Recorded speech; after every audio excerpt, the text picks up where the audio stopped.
Hello everyone. Welcome to the course on 12 architectures. I'm going to explain a little bit about why it's called 12 architectures, who I am. But before we do that, I have a couple of things I'd like to share with you. On this opening slide, the hands that you see there are the hands of my own teacher, Jacob Ezra Thomas at Six Nations of the Grand River. And he's holding something called the two-row wampum. If you were here, I'd bring the wampum in and you could feel it, but you can see it's a very pliable kind of belt-like mnemonic device is what it is. You hold it to help you to speak good words. And this, the treaty of the two-row. Just to explain that one, because it's very important what we're doing, because we're in two rows, you in the class and myself. One represents the canoe in which native people travel. The other band of beads represents the tall ship on which settlers first came. And you can see that the white beads are the water, and that we're sharing the water equally, side by side. Very important. Not one over the other, which is how things have degraded into our current situation, in which we hopefully are going to correct. And so the course is a little bit about the correction. You see our words at the bottom, Sego Scano. It means hello, greetings. Greetings to all the natural world. I am here and you are here in peace. It's important to establish the relationship with the outer world and with ourselves. 12 architectures. Why 12 architectures? 12 is it's a beautiful number. And in Haudenosaunee culture, which I am, you see it spelt there, the Haudenosaunee. It means the people who build a longhouse. We love even numbers. And it came to me when I was asked to teach the course. I was told there would be 12 lectures. So I thought, oh, that's wonderful, because 12. I'll tell our story in 12 episodes, starting with creation and ending with the present day. So it's a vast sweep of time, but it will help you to put Native culture in perspective to what's here now. And so part of the journey of the course is what is commonly called decolonization, to get out of the mind of the people who make a conquest of others and try to understand what sharing means.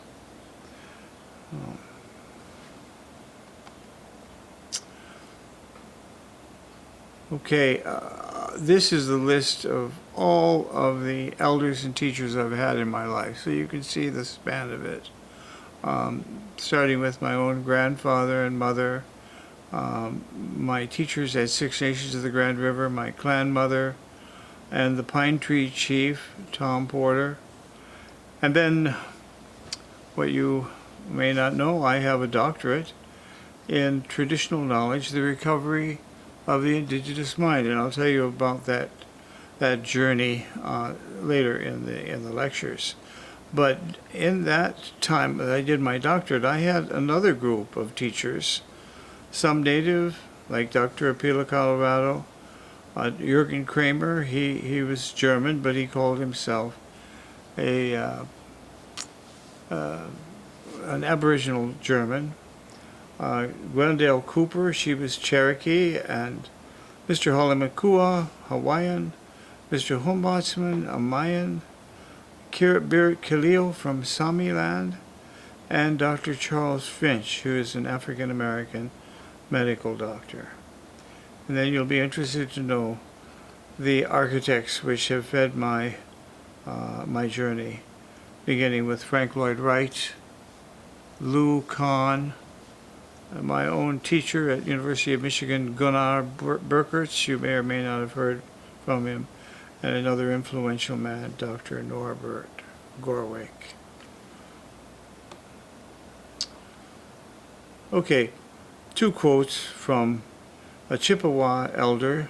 He's called Sun Bear, and I love these ideas he's put forward.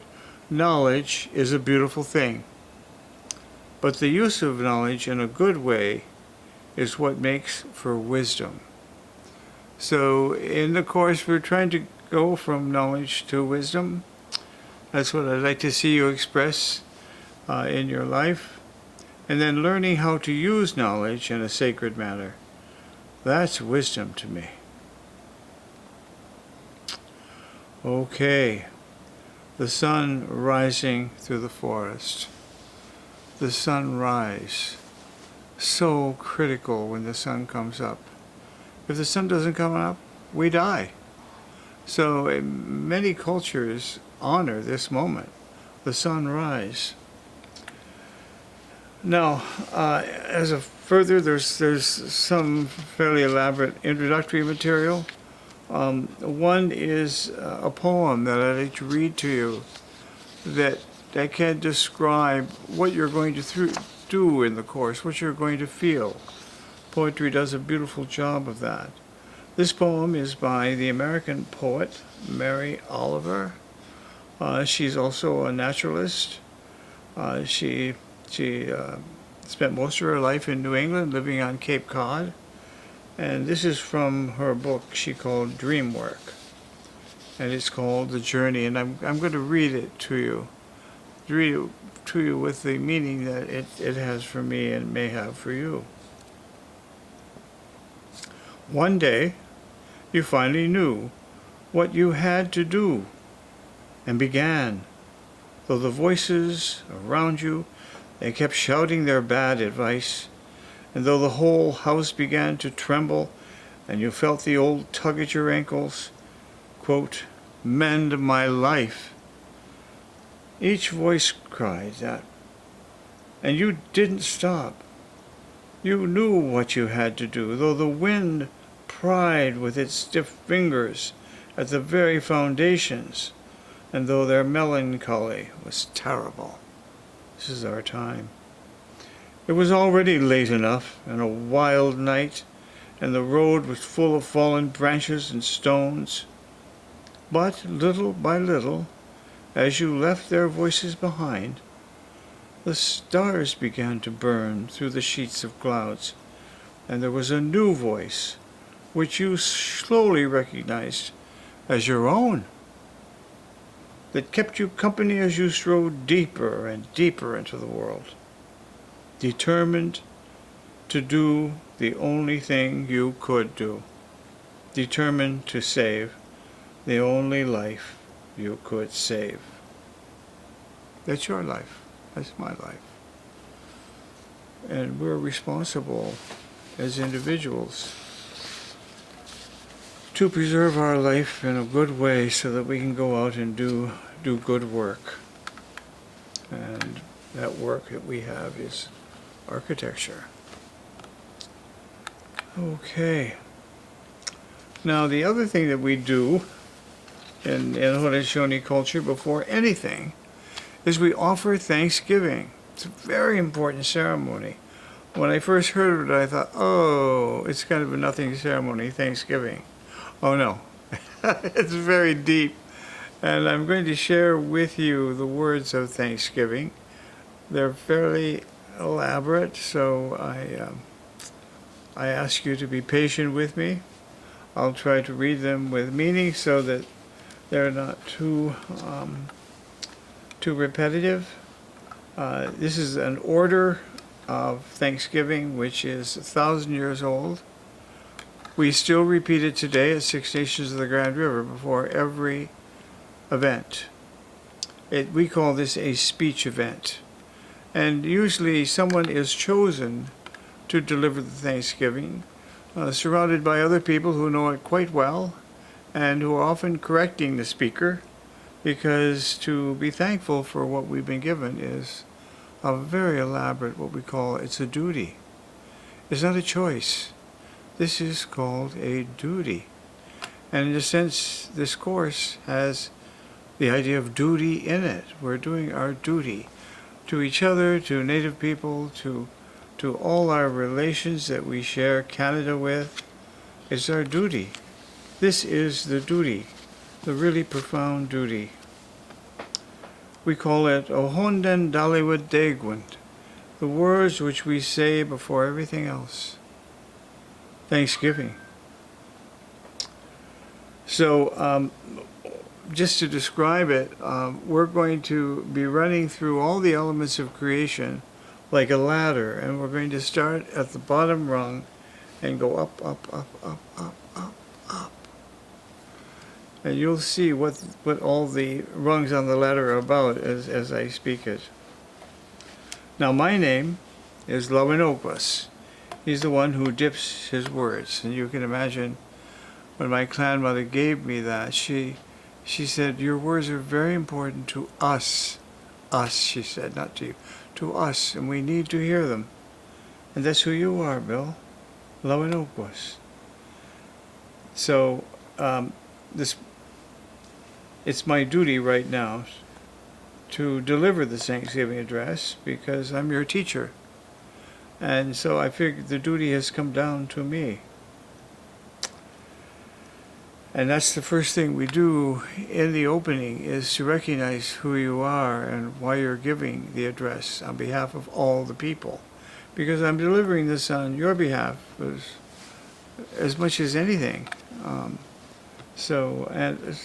I've delivered this many times. I never find it boring, but it is repetitive. It's a little bit like working out.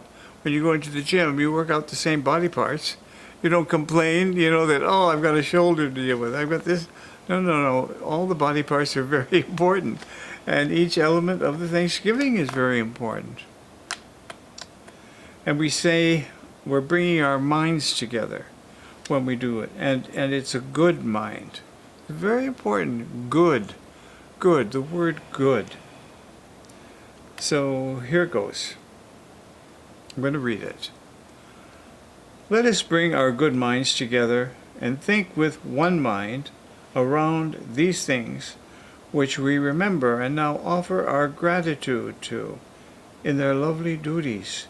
We address these words in the spirit of the water which washes over and through her body, our mother, this earth.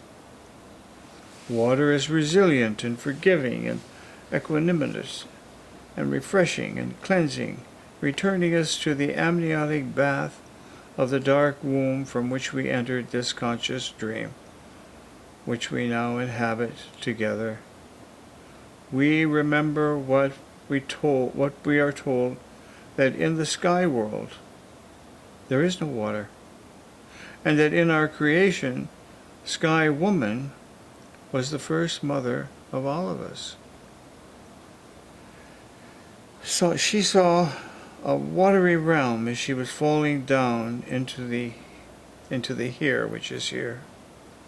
Water is the essence and the distinctness of our living here, and we remember how our thoughts and words should flow here in this beautiful spirit. Then we say, now our minds are one. And we go, Nyawa. This is our word for thank you. But it's not a personal thank you. It's different cultures say it in different ways. But we say Nyawa to all things.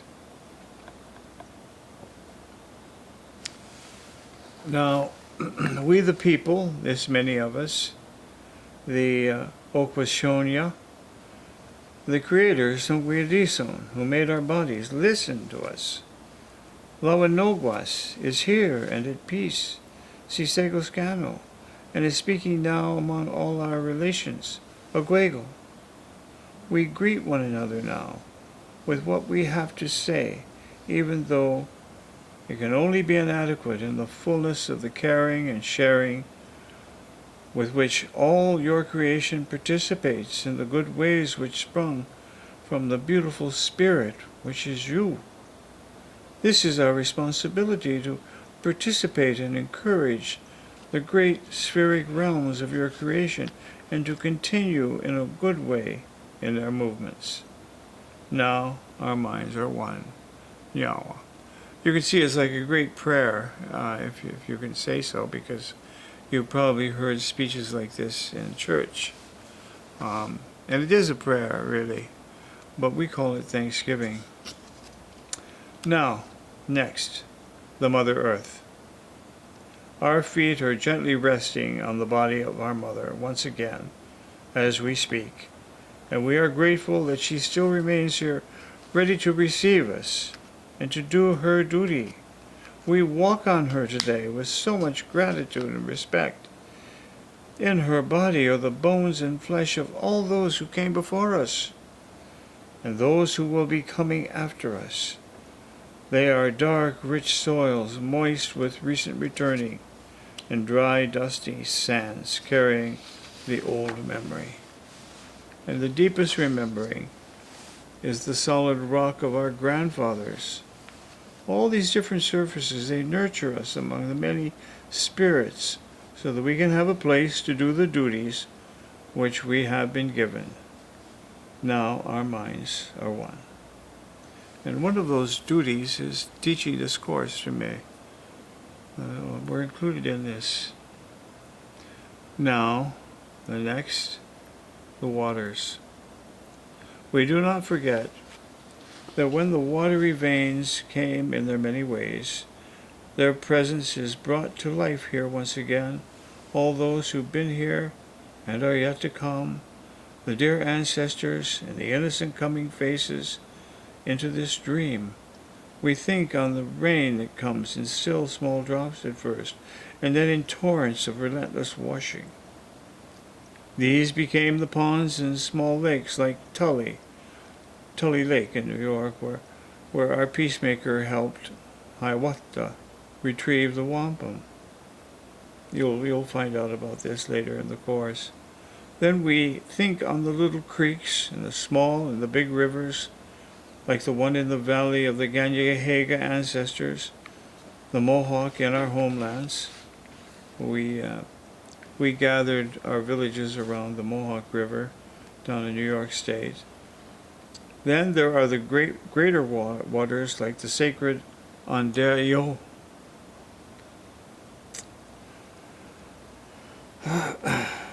This is the lake over which our peacemaker came in the white stone canoe to deliver our great law by which we can now live in peace. And you will hear in the course later on the story of the peacemaker and what the great law is. Then there are the little hidden springs where we can find fresh waters to drink, and then the great salt waters along which our Pequot brothers and sisters live, and for where we get the shells for our wampum, and later over which our brothers and sisters, wandering in desperation and hoping for a better life and some peace when they came here 500 years ago. There is so much wisdom and deep knowing which you put into us, the two-leggeds, to understand these watery messages and the power of our Thanksgiving today. Now our minds are one, Nyawa. You see, I referred here to the two-leggeds because we are known to the Creator as the ones who walk about on two legs. Think about it. There are things that have four legs. There are things that don't have any legs. But we're the ones with two. Now the next section is the grasses and the medicines, the three sisters, and the hanging berries. There are the grasses, medicines, and our sustenance, which grow on her body and for which we are grateful. The grasses come in their seasons and make refuge for other creatures. They provide that which we can weave and hold the soils from shifting.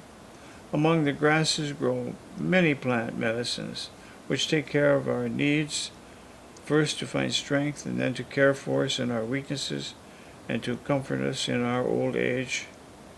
And among these come the hanging berries, the first sweet things we find after midwinter. First among these, the most honored, are the strawberries, which we celebrate in our ceremonies with the four sacred duties. Now strawberries, we've just come through the strawberry season. This is the high season of the sacred berry, and we use it in our sacred drink. We don't use wine, we use strawberry juice, interestingly. Now when we see them hanging there in the warm winds, once again we can drink the juice. Then come the raspberries and the blueberries for the Bear Society and their duties. Let us put our minds together and be grateful for this abundance, for which we do not need to make request. Then there are the bushes and the vines in their responsibilities to work with others. Principal among these is the sumac, under which we find medicine and which provide nice shelter for our teaching with its many horns reaching up to connect with the spirits. Much gratitude goes to our sustenance, the Three Sisters. You've heard of these, I'm sure. It's corn, beans, and squash, given to us in creation, also the basis of our good ways to eat, and which care for each other as they grow under our nurturing. In our minds we say, Yawa. Now those three foods are a perfect protein. They make a perfect vegan diet. And that was the principal food we had, corn, beans, and squash, supplemented with berries and nuts and meat, which was only eaten on certain occasions. Okay, now we come to the trees. The trees are next. They work with the wind and the air to keep it fresh for us and provide protection under their spreading arms. The first among these is the maple, which provides the first sweet thing in its sap when it comes in the spring. Great too among these is the white pine, which our peacemaker taught us carries our soft and resilient natures, the quality of our community, and the roles working together with many high-reaching branches and binding together of our 5 nations in the bundling of its long leaves. The white pine has needles in groups of 5, and we are the 5 nations. It's also very soft as a pine tree. You can brush against it, and it's like a feather. Our weapons are buried under the 4 great white roots, which reach out in the 4 directions to gather many peoples in peace together. That's our teaching. We remember the tree of lights, the sycamore, which was uprooted in the sky world and made the hole through which the sky woman came to found our people here on Turtle Island. The basswood tree, from which we respectfully carve the sacred Hadui masks. The wood is soft and strong. The ash, from which we make the split ash baskets, and the resilient willow, from which we make the frames, and the slippery elm, whose bark covers our longhouse, the cedar and hemlock, whose leaves are soft to walk on. For these and many others we haven't mentioned, we say now we are in one mind, Nyawa. So you see, it's building now. We're in the trees. Now we're going to remember those that live in the water, the fish. Now the swimming beings, those that ply the waters, some below, some high, some traveling on land and water in their duties. Among these, the salmon is the leader. We remember the muskrat and the beaver and the otter of our creation in their duties, which they still continue. And among these is the great turtle, who held Sky Woman on her back, and out of which grew the lands we now call home. For these and many others, we can say once again, we're in one mind, and we say Yahweh. Okay, next. You can imagine when this is spoken in our language in the Longhouse, and we're going on for 40 minutes, and the children are getting restless, and everyone's saying, finish it up, you know. They do. They sometimes they finish it up, but the elder will say, "No, I'm going to speak everything I have to say." Now, the next to come are those that walk about on four legs. The four-leggeds we remember next, and the leader among them is the deer, in whose clan I am gratefully adopted. I am Deer Clan. We can feel the gentle yet powerful grace of its great torso carried on delicate legs, its alert and intense observation of all things, including us, as it goes about here and there, sometimes rolling itself into a hidden ball, the bald deer. I remember when it observed me while I sat naked in the shallow pools of Springwater, New York, years ago. The deer came and observed me one afternoon, and it crossed my path on the highway as I passed through the territory of our peacemaker on the north side of Ontario. The great horns of our brother the deer provide protection as we fix them about our neck. And we wear the deer horn. The other times place them on the ground, on the gastoa. That is our headdress, which I'll bring in a later lecture. Our great ones, the chief, they remind us of the direct connection to the sky world that they carry, and we through them. We do not forget, too, the bison, buffalo, and the mammoth, who are also great in their duties, as they go about them as they should. Remembering the bison isn't here now, and certainly the mammoths are not here, but we do discover their bones quite regularly. We remember, too, the sweet friends of us, our dogs, who are faithful and without judgment as they accompany us in the days and sleep with us in our nights. We remember how we sacrifice the white dog at midwinter when we give up the thing we love to remember how we must take life. Under our passages, at midwinter, we used to take the life of a white dog, walk him into the longhouse, and sing to him in his death. Now we remember those we haven't mentioned, and we bring our minds once again together and say, Yawa. So next, we're going up. The birds. We turn our thoughts now to the winged creatures who inhabit the sky above us in their duties. The leader among these, the eagle, who flies the highest for his view.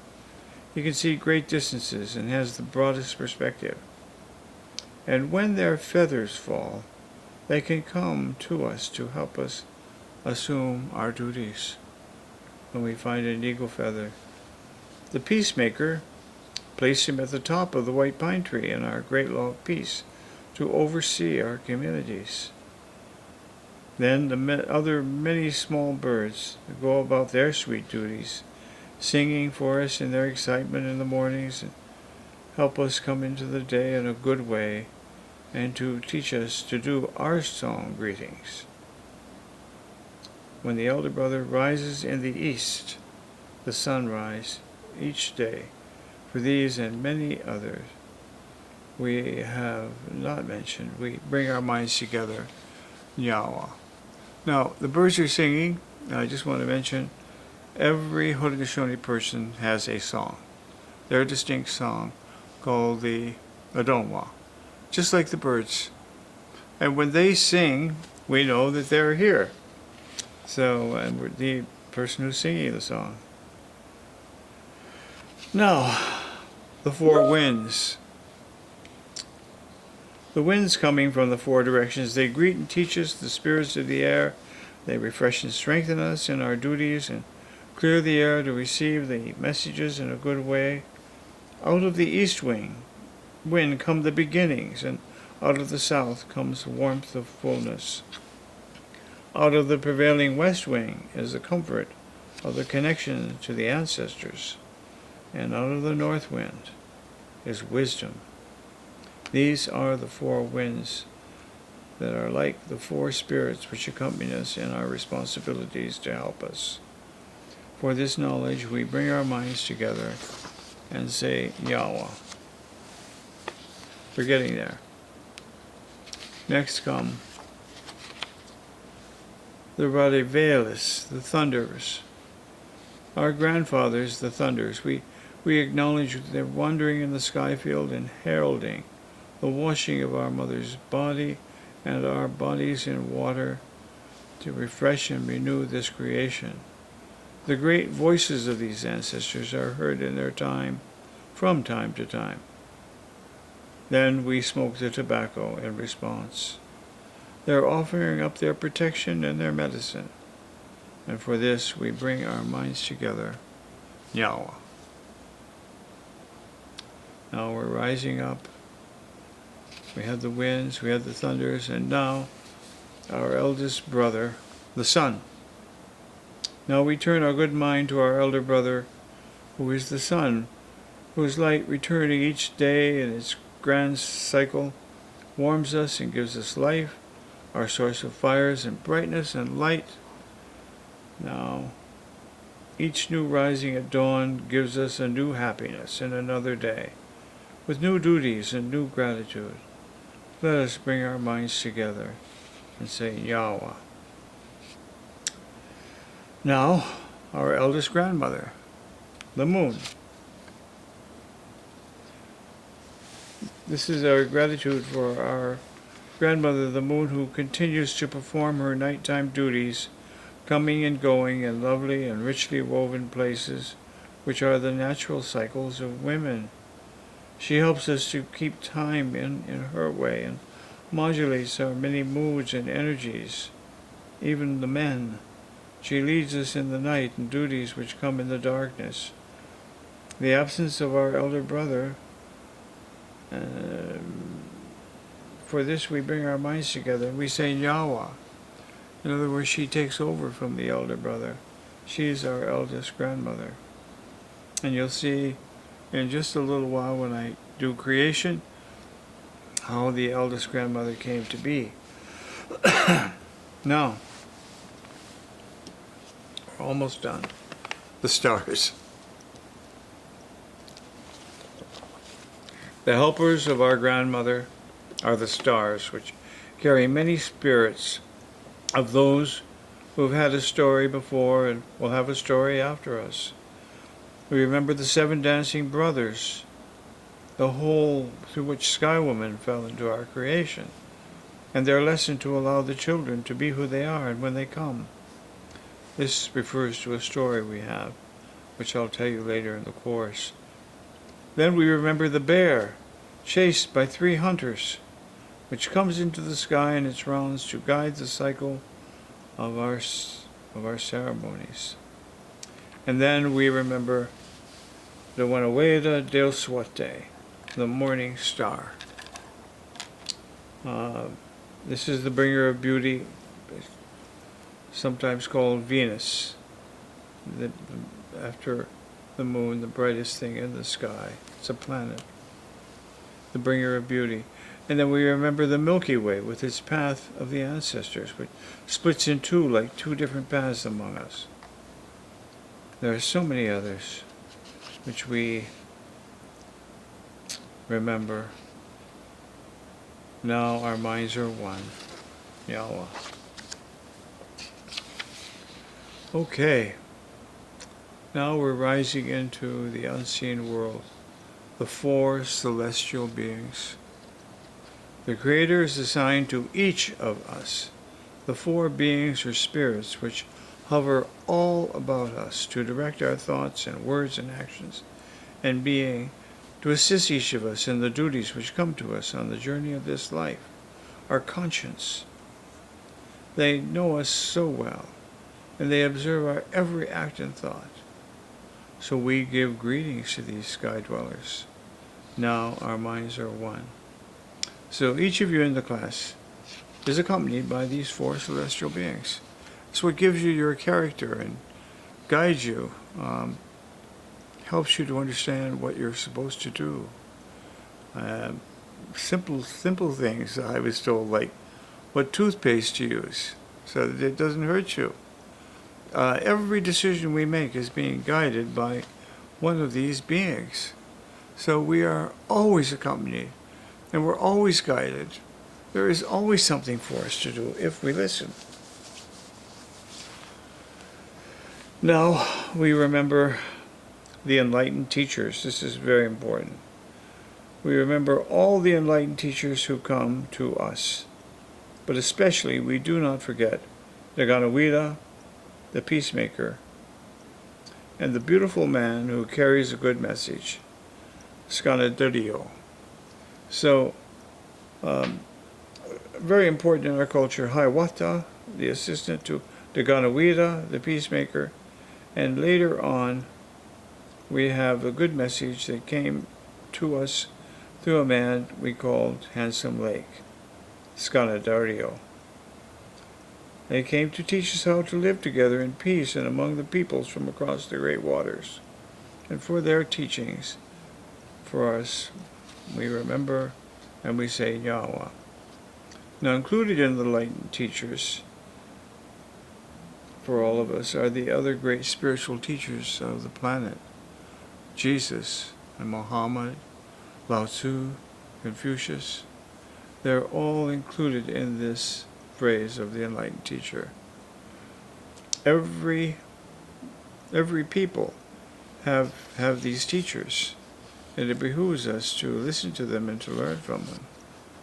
The one here is a one you've never heard of, but which you should know, should be on the tip of your tongue. The Ganawida, peacemaker. Now you've heard it, now you know it. Now, our finest words are reserved for the Creator, Sangwayadiso. Our deepest good mind is now surrendered to, and we save this to the end. For the Creator who has made the body of our mother and our bodies in such a deep and good way. We try to stay faithful in our duties as the Creator gives them.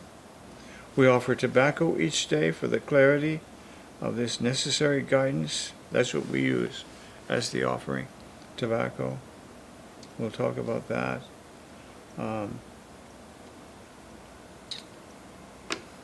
The Creator responds with good days that return in the dream time in our sleep. He guides all things, and with whom we should participate. Our gratitude is returned in our good minds, and brings us together as one. We say Yahweh. There is so much that's been given to us, and so many things have been left unspoken in these words. So we ask that all those things are remembered now as we close, and included in these inadequate words of our thanksgiving. Now our minds are one. And then we say, Ona. I'm done. Boom. Then we can move on. So you see, it's a way of, when we're gathering in big groups, to bring everyone together, because we have things to do that we should find common agreement and response to. It's very important in Native culture, what we call consensus. And we have an idea of consensus 100%. If someone objects, we listen to that objection, because we want 100% consensus. It's a very spiritual democracy. It's not the governing of the majority. No. It's the governing of us all. And think what a high ideal that is, and how far we are from it. But our native ancestors had it. That's why they never made decisions too quickly. They might make a mistake about going to war, for instance. Very, very careful, as we are today. Okay, so I would say after all of that, there should be a break. So we'll take some time, and then we're going to go into the creation itself, which is the central topic. of this lecture.